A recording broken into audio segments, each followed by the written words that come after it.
Então vamos começar, né? Nossa leitura. Já são 6 horas. Quem que vai ler hoje? Meu irmão não tá entrando, né? Quem que pode fazer a leitura?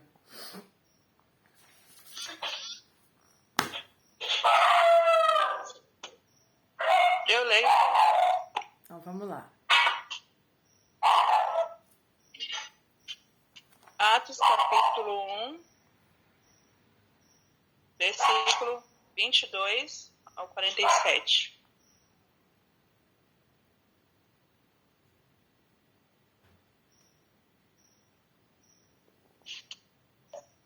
Falar com meus cachorros que tá fazendo barulho. Vamos lá. O 22. Varões israelitas, escutai essas palavras. A Jesus o Nazareno, varão aprovado por Deus, entre vós com milagres, prodígios e sinais, que Deus por ele fez no meio de vós, como vós mesmos bem sabeis. A este que foi entregue pelo determinado conselho e presciência de Deus, vós matastes, crucificando-o pelas mãos de Inico, a qual Deus ressuscitou, rompendo os grilhões da morte, pois não era possível que fosse retido por ela. Porque dele fala Davi, sempre via diante de mim o Senhor, porque está à minha direita, para que eu não seja abalado. Por isso se alegrou meu coração e a minha língua exultou. E além disso, a minha carne há de repousar em esperança. Pois não deixarás a minha alma no Hades, nem permitirás que o teu santo veja a corrupção. Fizeste-me conhecer os caminhos da vida, encher-me-ás de alegria na tua presença. Irmãos, seja-me permitido dizer-vos livremente acerca do patriarca Davi, que ele morreu e foi sepultado, e entre nós está até hoje a sua sepultura. Sendo, pois, ele profeta, e sabendo que Deus lhe havia prometido, com juramento, que faria sentar sobre o seu trono um dos seus descendentes.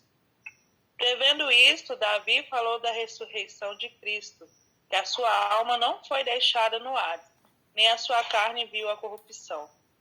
Ora, a este Jesus, Deus ressuscitou do que todos nós somos testemunhas, de sorte que, exaltado pela destra de Deus e tendo recebido do Pai a promessa do Espírito Santo, derramou isto que vós agora vedes e ouvis.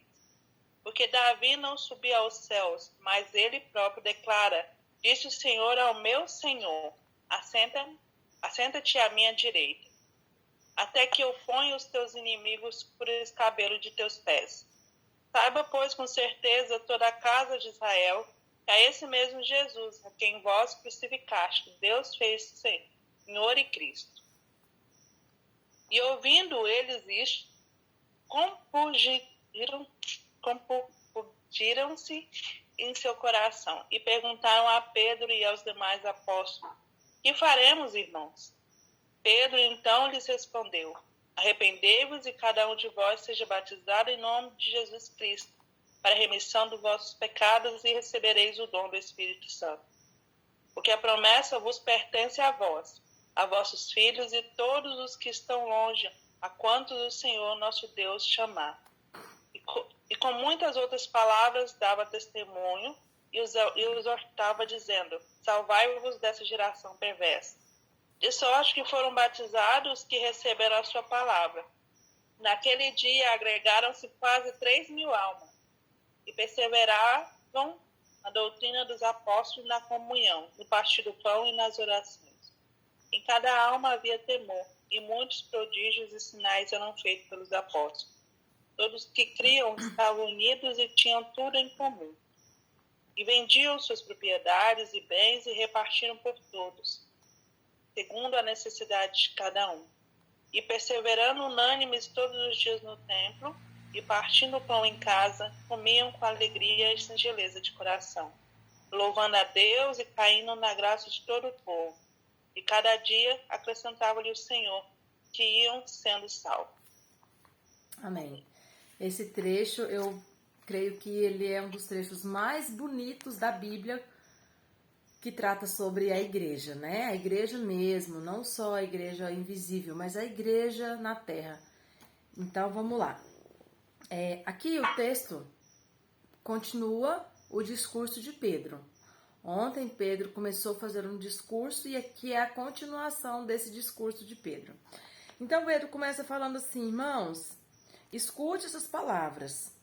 A Jesus Nazareno, aprovado por Deus, homem que andou no nosso meio, tal, a este que foi entregue pelo conselho, aqui, eu não sei se ele está falando pelo conselho que matou, mas provavelmente né? Pelo conselho lá que se reuniu e matou. Então, ele está falando, a esse Jesus que foi entregue pelo determinado conselho, pela presciência de Deus, ou seja, Deus sabia de tudo que ia acontecer, vocês mataram. Mas esse que vocês mataram, ele ressuscitou. Olha que bonito no versículo 24, ele diz assim: rompendo os grilhões da morte, pois não era possível que fosse retido por ela. Olha que coisa linda.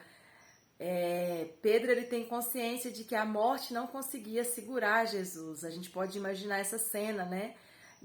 Da morte com aquela corrente bem grossa, amarrando Jesus. E aí Jesus vai e rompe essa corrente. Essa é a imagem que Pedro cria. Então, continuando. Aí ele diz assim, olha, presta atenção nisso aqui para a gente entender o que ele está falando de Davi. Ele está explicando, a este Jesus, a este judeu que vocês viram, que foi morto, ele ressuscitou. Aqui Pedro, ele está querendo enfatizar a nova condição de Jesus, que agora é de ressuscitado. Por quê? Porque Jesus já não está com eles. Lembra? Jesus não está com eles. Então agora é preciso crer sem ver. É preciso desenvolver uma metodologia de ensino e de pregação baseado na fé. Aqui começa, porque até então tinha Jesus com eles. E até perto disso tinha Jesus ressuscitado com eles. Agora não tem mais Jesus com eles. Então agora não tem a presença de Jesus, agora é com eles. Eles não têm mais a orientação audível, clara e presencial de Jesus. Eles têm agora a fé. E eles têm o que Jesus ensinou. Então perceba que isso muda completamente o cenário da pregação dos apóstolos. Então, o que Pedro está tentando fazer? Pedro está tentando criar esse ambiente de pregação baseado na fé e na fala dos apóstolos. Perceba que de agora em diante, Pedro vai puxar toda a autoridade para aquilo que eles falam. Por isso a importância de se formar aquele grupo dos apóstolos. Por quê? Porque com eles estariam a autoridade.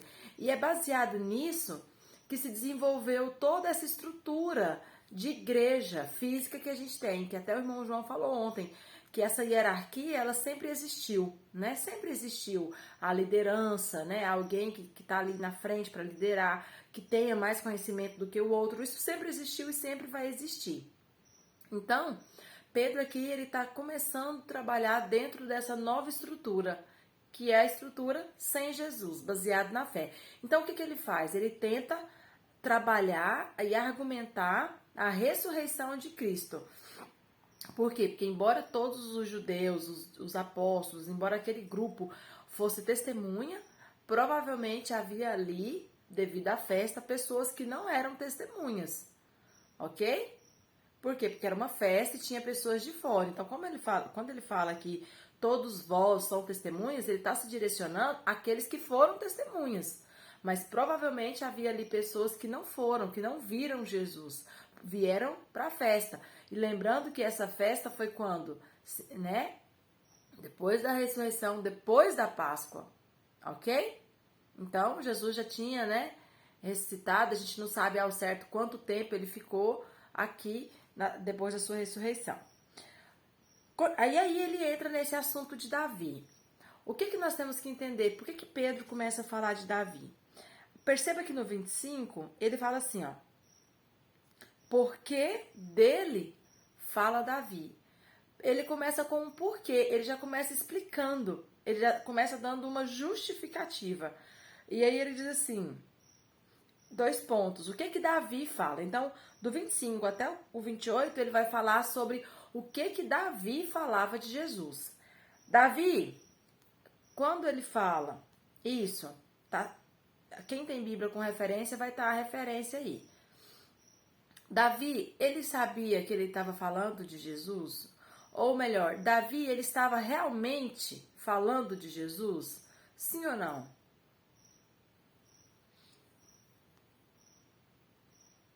O que vocês acham? Porque ele não sabia. Não, claro que não, né? Ele não sabia e literalmente ele não estava falando de Jesus. Por isso que Pedro fala assim, Davi sendo profeta. Então aqui Pedro, ele atribui a Davi um papel de profeta. Por quê? Porque ele entende que embora Davi não soubesse que ele estava falando de Jesus, ele estava falando de Jesus. Então esse é o ponto fundamental para a gente entender a fala de Pedro relacionando Davi. Davi falou sem saber o que ele estava falando. Pedro lá na frente é que vai entender que ele estava falando era de Jesus. E aí ele cita, por que que Pedro chega à conclusão que Davi estava falando de Jesus? Porque olha só, ele fala assim, olha o que que Davi falou no versículo 25. Eu sempre via diante de mim o Senhor, porque está à minha direita, para que eu não seja abalado. Aí Pedro mesmo interpreta isso. Davi Davi estava no céu? Não. E ele ainda fala, ó, o túmulo de Davi está aqui. E nós estamos vendo até os dias de hoje. Ou seja, nós sabemos que ele morreu e foi sepultado. Ele não foi para o céu, porque ele ainda está sepultado. E aqui Pedro ele está fazendo alusão à ressurreição, né, dos corpos. Que um dia vai acontecer e todos os mortos ressuscitarão. Então Pedro está dizendo assim, Davi não ressuscitou, não foi para o céu. Então, como que ele está falando que estava diante do Senhor? Como que ele está falando que o Senhor está à direita dele, para ele não ser abalado? Ele já foi morto. Continuando. Por isso se alegrou o meu coração. Isso é Davi falando. 26. E a minha língua exultou, e além disso a minha carne há de repousar em esperança. Aqui Pedro faz a interpretação de que Davi, ele tinha consciência que a sua sucessão traria, né, esse Salvador. Por isso ele iria morrer, né? Dormir eles falam no sentido figurado, mas é morrer. Por isso ele ia morrer na esperança de quê? De salvação.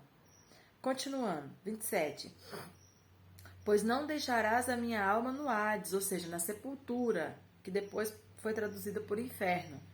E nem permitirá que o teu santo, com letra maiúscula, o teu santo, está se referindo a uma pessoa singular e própria, né? O teu santo veja a corrupção. O que é essa corrupção? Essa corrupção vai ter tradução que vai falar que é morte. Então, como que Davi está dizendo que ele, se isso aqui tivesse se referindo a ele, esse santo seria ele, né? Como que ele está dizendo que Deus não permitiria que ele veria a corrupção, se ele já viu a corrupção, entendendo que essa corrupção é a morte? Percebe que se Davi estivesse falando dele mesmo, não faz sentido o discurso de Davi? Continuando. Aí ele diz assim, Davi, fizeste-me conhecer os caminhos da vida, encher-me-ás de alegria na tua presença. Se a gente fosse aprofundar mais aqui, a gente poderia discutir quais eram esses caminhos da vida, enfim. Mas aí aqui, ponto final. Pedro cita tudo que Davi falou. E aí agora Pedro dá uma explicação. Olha o que Pedro diz. Irmãos, 29. Seja-me permitido dizer-vos livremente acerca de Davi, que ele morreu e foi sepultado, e entre nós está até hoje a sua sepultura. Ponto. Sendo, pois, ele profeta, sabendo que Deus lhe havia prometido com juramento que faria sentar sobre o seu trono um dos seus descendentes, prevendo isso aqui é a interpretação de Davi, tá, pessoal? Interpretação de Davi. Prevendo isto, Davi falou da ressurreição de Cristo.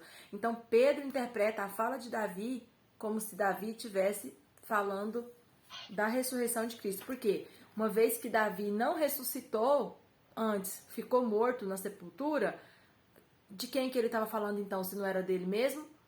Pedro conclui que é de Cristo. Ok? Tranquilo, pessoal? Vocês estão caminhando comigo, né? Nessa linha de raciocínio. Beleza. E aí ele continua dizendo que a sua alma não foi deixada no Hades, ou seja, na sepultura. Por quê? Porque já que Davi ficou na sepultura, quem não ficou? Então Pedro conclui que foi Jesus. Jesus não ficou na sepultura. E voltando, ele está usando todo esse discurso, todo esse argumento para explicar para as pessoas que agora o Cristo que eles seguiam agora é um Cristo ausente, porém ressuscitado. Lembre sempre que o objetivo de Pedro agora é caminhar baseado na ressurreição de Cristo, ok? E aí nem a sua carne viu a corrupção. Jesus, a carne de Jesus não viu a corrupção. Por quê? Porque ressuscitou. A de Davi viu. Por quê? Porque morreu, né? E a corrupção é a morte. Continuando. De sorte que, exaltado pela destra de Deus, de quem que Pedro está falando? De Jesus, não de Davi. Tendo recebido do Pai a promessa do Espírito Santo, derramou isto que vós agora vedes. Então aqui ele volta para o discurso dele para as pessoas. Ele fala, olha, esse Jesus que foi exaltado pela mão direita de Deus, que é a destra, e foi recebido do Pai, tendo recebido do Pai a promessa do Espírito, esse Jesus, ele recebeu essa promessa do Espírito. Esse Jesus derramou isso, que agora vocês veem. Isso o quê? O que é esse isso? O que Jesus está... O que Pedro entende que está sendo derramado agora? Do que ele está falando, esse isso? Fala aí. É aquela parte onde caiu a língua de fogo do Espírito Santo, que nós leu ontem, não é isso? Ele está falando para o povo? Isso. Então, Pedro remete ao que aconteceu. Falou, ó, derramou isto que agora vocês estão vendo. Lembra que a gente falou que essas labaredas, essas línguas de fogo, elas eram visíveis? Então, Pedro usa esse fenômeno de que eles viram para explicar tudo. Fala, esse Jesus que recebeu essa promessa e ele que derramou isso, que agora vocês estão vendo. Isso aí. Não dá nem para descrever. Por quê? Porque era muita coisa. Era coisa visível, era coisa sonora, era coisa experimental, era experiência. Então, Pedro chama toda aquela experiência de isso. Por quê? Porque era uma experiência. Estava englobado. Tudo. Ok? O que se viu, o que se ouviu, o que se sentiu, o que se fez. Ele chama toda aquela experiência de isso. E ele fala, olha, foi ele que derramou isso aí, que vocês estão vendo. Ok? Tranquilo? E aí no 34 ele fala, porque Davi não subiu ao céu. Aí ele continua argumentando as profecias de Davi. Ele não subiu ao céu, mas ele declara, 2 pontos. Disse o Senhor ao meu Senhor, assenta-te à minha direita. Então, como que um Senhor vai falar para o outro Senhor? Lá no céu, ele entende que isso aqui é um acontecimento nas regiões celestiais. Como que um Senhor está dizendo para o outro Senhor, assenta-te à minha direita, se Davi não foi para o céu? Então, ele estava profetizando que quem disse isso foi Deus falando para Jesus. Assenta-te à minha direita. Porque Jesus fala que agora ele foi estar à direita do Pai. Então, Pedro atribui essa fala à profecia de Davi, ok? Vamos continuar para a gente depois tirar as dúvidas. Continuando. E aí ele conclui essa argumentação no 35, dizendo, saiba, pois, com certeza, toda a casa de Israel, que a esse mesmo Jesus, a quem vós crucificastes, Deus o fez Senhor e Cristo. Então aqui a gente entende o foco da pregação de Pedro. Esse Jesus que foi crucificado, ele não está crucificado, ele agora está ressuscitado. E agora a nossa fé vai caminhar nesse foco, de um Cristo ressuscitado. E todos os argumentos que nós tivermos, nós vamos usar para provar para vocês e para mostrar para vocês que agora ele continua agindo, porém não está no nosso meio. Mas nós continuamos, por quê? Porque nós cremos e entendemos e nós estamos provando para vocês, homens israelitas, que ele ressuscitou. E nós precisamos que vocês entendam isso para que a nossa fé dê continuidade, para que a nossa fé e o ensinamento desse Jesus dê continuidade. É importante que vocês entendam que ele não ficou morto, mas ele ressuscitou. Ok? Esse é o foco da pregação de Pedro. Continuando. Não, vamos parar aqui. Depois isso aqui é coisa simples. Tem alguma dúvida sobre esse discurso de Pedro, essa alusão a Davi? O que ele quis dizer? Tranquilo? Tem algum versículo aí que ficou sem vocês entender? Porque ele faz essa citação de Davi e tem muito versículo que às vezes a gente não consegue relacionar. E aí? Tranquilo? Pra mim, tranquilo. Tá bom. Então, vamos aqui para passar para a próxima parte, que já é outra coisa, né? Encerrou esse foco de Pedro, tranquilo.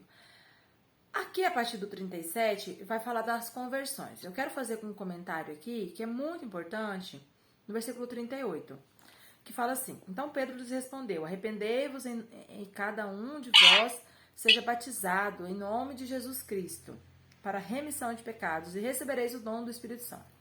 O que acontece? Tem uma igreja, uma não, tem várias. Uma é famosa, que é a Igreja do Voz da Verdade. São as igrejas que nós chamamos de unicistas. Não sei se vocês conhecem alguma, já ouviu falar. Perto da casa da Cida tem o tabernáculo.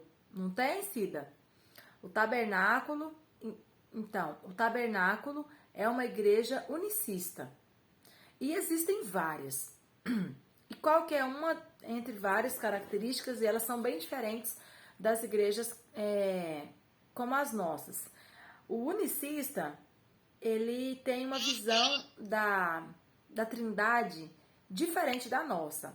O unicista, ele não crê na Trindade como nós, eles acreditam em um só Deus. Então, eles acreditam que Deus Pai, ele se fez Jesus. E Jesus se fez Espírito Santo. Não é como nós acreditamos que há um Deus Pai, que há um Jesus, que é o Filho que está à direita, que são pessoas distintas em alguns aspectos, e que agora ele envia um Espírito Santo que não está lá no céu, está aqui conosco, e que se relaciona de maneira distinta, se assim for necessário. Eu sei que é profundo, mas só para os irmãos entenderem. Então, eles não entendem dessa forma. E talvez para tentar simplificar, eles acreditam em um só Deus. E ele se fez Jesus e assumiu essa forma. Então, o seu nome é Jesus. E o que acontece? Na forma batismal, eles não batizam em nome do Pai, do Filho e do Espírito Santo. Eles batizam em nome de Jesus. Por quê? Porque entendem que Deus é Jesus. Ok? E eu tô citando isso aqui porque em uma oportunidade que eu tive de conversar com uma pessoa que é um amigo meu, que é unicista, ele questionando a nossa forma batismal, que é em nome do Pai, do Filho e do Espírito Santo. E aí eu disse que a forma batismal ensinada por Jesus, baseada em Mateus, é em nome do Pai, do Filho e do Espírito Santo. E ele usou e aí essa pessoa usou essa referência para explicar que a forma batismal bíblica que foi praticada pela igreja era em nome de Jesus. E aí ele citou aqui, ó, Pedro disse: arrependei-vos e cada um de vocês sejam batizados em nome de Jesus Cristo. E aí ele disse: Pedro foi o apóstolo que realmente praticou, iniciou essa prática batismal. Então, o batismo ele era praticado em nome de Jesus. E aí, eu só estou citando para vocês, porque se uma hora vocês tiverem uma oportunidade de conversar com alguém, eles vão usar isso aqui sobre essa questão do batismo. Existem vários pontos de divergência, mas sobre o batismo, esse é o ponto. E aí, como que a gente entende isso? Por que Pedro fala, né, que o batismo vai ser em nome de Jesus? Bom, para resumir, não dá tempo da gente ficar aqui debatendo, seria legal, né, debater um assunto como esse, mas eu entendo que Pedro aqui, ele está querendo simplesmente trazer o foco para Jesus. O foco que antes era um batismo ritualístico, porque lembra que eles já se batizavam? Vocês lembram, né? Eles já se batizavam. Eles já tinham o hábito de fazer esses banhos de rituais. Então, o que Pedro quer? Pedro não está dando a fórmula batismal. Pedro não está aqui criando uma doutrina acerca do batismo. Por que não? Porque Jesus já tinha feito isso. Presta atenção nisso. Jesus já tinha explicado a fórmula batismal, né? Por que a importância do batismo, como era para ser batizado. Jesus já tinha sido batizado. Então, perceba que aqui o objetivo de Pedro não é falar sobre batismo, explicar sobre batismo e nem mesmo falar qual a fórmula para se batizar uma pessoa. O que Pedro quer fazer aqui? Pedro quer chamar a atenção desses judeus, que pode ser que dentre eles haviam pessoas que já conheciam batismo, e trazer o foco dessas pessoas para o foco do batismo em Jesus. Por isso que ele fala, arrependam vocês e sejam batizados, mas em nome de Jesus Cristo. Ou seja, não faça esse batismo, esse banho, sem nenhum tipo de como que eu posso dizer? Sem nenhum tipo de procedência, sem nenhum objetivo focado. Foque agora em Jesus Cristo. E isso vai fazer toda a diferença na vida de vocês. Então, eu entendo que é isso que Pedro simplesmente quis fazer, chamar a atenção para um novo batismo. Agora, vamos batizar? Então, peraí, como que é a estrutura do batismo? O que Jesus ensinou? E aí eu lembro que na hora eu só falei assim, olha, mas aqui Pedro está dizendo, né, para eles serem batizados em nome de Jesus. Mas Jesus ensinou que era para ser batizado em nome do Pai, do Filho e do Espírito Santo. Quem que é mais importante? A quem eu devo obedecer? A quem eu devo ouvir? O que Jesus ensinou ou como Pedro interpretou? Apesar de que, como eu disse, eu não entendo que Pedro interpretou dessa forma, mas se eles estão querendo argumentar que Pedro interpretou dessa forma e praticou dessa forma, quem que é mais importante? A fala de Pedro ou a fala de Jesus? Então, aqui a gente entende que o objetivo de Pedro não era sobrepor a fala de Jesus. Ele não tinha esse objetivo. Ele estava falando de outra coisa. E que ele simplesmente quer falar sobre qual deveria ser o foco do batismo. Ok? Tranquilo? Sim. Tranquilo. Bom, continuando, eu marquei aqui o 41, que daí diz assim, e de sorte que foram batizados os que receberam a sua palavra, e naquele dia agregaram-se quase 3.000 almas. Os que receberam, provavelmente muitas pessoas não receberam, ok? Normal, isso sempre aconteceu e sempre vai acontecer. 3.000 pessoas foram batizadas. E o 42, que é a parte bonita que fala, né? E perseveravam na doutrina. Esse lá antigo, toda vez desperta. E perseveravam na doutrina dos apóstolos, na comunhão, no partir do pão e nas orações. E em cada alma havia temor, e muitos prodígios e sinais eram feitos pelos apóstolos. E todos os que criam estavam unidos e tinham tudo em comum. Vendiam as suas propriedades e bens e repartiam todo por todos, segundo as suas necessidades. Perseverando unânimes todos os dias no templo, partindo pão em casa, comiam com alegria e singeleza de coração. Pessoal, muitas pessoas criticam muito as igrejas de hoje, porque eles falam a igreja primitiva era uma igreja que tinha tudo em comum. Ninguém tinha duas casas se o próximo não tinha uma. Eles vendiam e viviam em unidade. É verdade? É verdade. É verdade, não tem como correr. Pelo menos no começo foi assim. Por quê? Em parte, vamos defender aqui um pouco o nosso capitalismo, né? Em parte, o que acontecia? Eles viviam em uma expectativa da parúzia muito forte. Como eles foram as testemunhas mais próximas, eles achavam que realmente Jesus estava ali voltando a qualquer momento. Tipo assim, vai ser hoje à noite, prepara, dorme pronto. era aquela coisa assim, era uma expectativa muito, muito eminente. Diferente do que nós vivemos hoje, certo? Porque hoje, por exemplo, tem pregadores aí que eu admiro, que eu ouço, que falam, irmãos, baseado nas profecias, a gente não pode, né, fazer predições, porque isso nem bíblico é. Mas assim, a gente entende que falta muita coisa para Jesus voltar. Falta aí muita coisa, então no mínimo décadas. No mínimo décadas. E já tem pregador que fala que nós não temos mais nem 5 anos, porque esse dia mesmo eu ouvi uma pregadora falando isso, nós não temos mais 5 anos e tal. Então, irmãos, diferente da expectativa acerca da parúzia, e a expectativa, ela influencia na nossa forma de viver. Sim ou não? Claro que influencia. Entendeu? Se eu entendo que Jesus vai demorar a vir, eu vou querer fazer uma poupança, eu vou querer comprar uma casa, para mim não ficar pagando aluguel aí 10, 20, 30, 40, 50 anos. Então, não é querendo justificar o nosso capitalismo, mas é tentando entender por que o comportamento cristão mudou, porque a expectativa da parúzia mudou. Eu entendo dessa forma.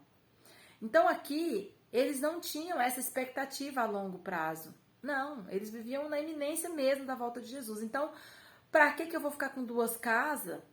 Para que eu vou ter 4 pares de roupa? Eu vou doar 2, vou ficar só com 2. Não tá lavando, o outro eu tô vestindo. Por quê? Porque Jesus vai voltar. Eu acho que ele volta até domingo, ele já volta, porque ele falou. Então, assim, dá para entender essa expectativa explicando esse comportamento. Entende? Então, assim, só pra gente ter, porque a gente sofre muito, eu já vi muitas pessoas sofrendo muito com isso. Por quê? Porque idealizam uma igreja muito comunista, né? E acha que o comunismo ele é muito bonito. Ele é muito bonito, irmãos, na teoria, só na teoria. Na prática, ele não é bonito. Na prática, a corrupção humana, o egoísmo humano impede que dê certo, sabe? E esse é o desafio. Daiane, Oi. se fosse assim até hoje, ninguém queria ir para as igrejas, né? Por quê? Dividir tudo. Ah, eu não vou não, né? Chegar lá vou ter que dar o que eu tenho. E assim, qual que é o desafio hoje do cristão no capitalismo? Ter capacidade de conquistar aquilo que o seu suor te dá e ter um coração desprendido de dividir isso independente do que você ganha em troca. Porque lembra que já na primeira igreja tinha gente mentindo? Tinha gente já fingindo que era bonzinho e não era? Então, assim, perceba que a nossa condição humana não nos permite isso. Por quê? Eu posso estar com a minha boa intenção e dividir a minha casa. E aí, a Cida, que não teria essa casa, ia olhar e ia falar, poxa, já achei onde eu vou morar de graça o resto da minha vida. Vou morar lá. Tudo pago, água, luz, comida, carro à disposição. Tô bem. E isso ia gerar o quê? Problemas de relacionamento. Então, é claro que é um desafio viver no capitalismo? É um desafio. Assim como viver no comunismo também seria um desafio. E foi um desafio, essa tentativa. Comunismo, irmãos, eu tô falando aqui só pra gente entender a palavra, que eles tinham tudo em comum. Mas o comunismo que a gente vive hoje é totalmente diferente do que a igreja cristã viveu, tá? Só pra gente entender. Então, assim, só pra gente não sofrer com isso, sabe? Pra gente não sofrer e olhar e falar, poxa, eu queria essa igreja que tinha tudo em comum. Será que a gente queria mesmo essa igreja? Será que a gente queria mesmo, sabe, ser sustentado por alguém, não ter condição de ter o nosso próprio sustento? Será que a gente gostaria mesmo ou de carregar alguém nas costas, né? Toda uma vida, né? E lidar com isso. Então, assim, tudo na vida, pessoal, tem o ônus e o bônus. Foi lindo, foi lindo. Tinha muitas qualidades, tinha muitas vantagens, com certeza. Mas provavelmente teve problemas e a própria igreja começou a viver esses probleminhas.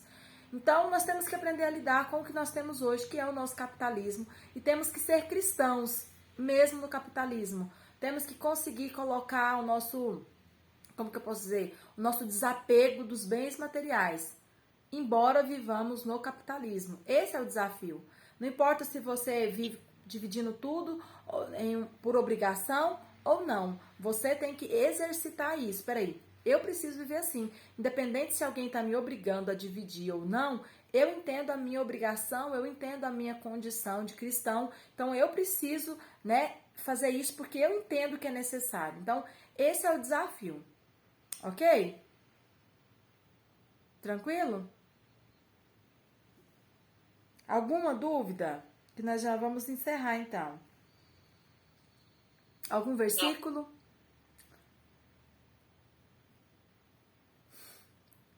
Tranquilo, gente. Vocês estão... O que é isso? O pessoal aí pega tudo. Nada a acrescentar? Ok, então. Vamos encerrar. Deus abençoe vocês. Até amanhã, então. Amanhã já é sábado, né? Até amanhã.